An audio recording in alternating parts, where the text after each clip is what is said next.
No kõik näevad nüüd, mul on uus müts peas, aga mitte sellest ei tahtnud täna rääkida.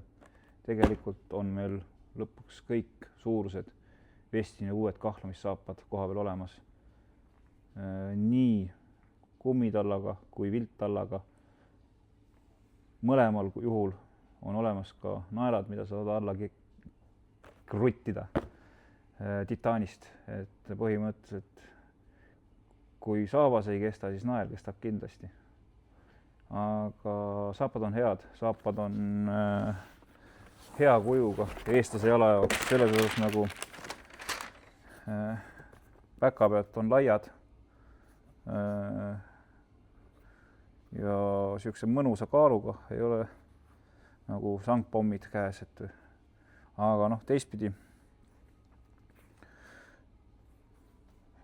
ei oska mida sitta öelda selle kohta.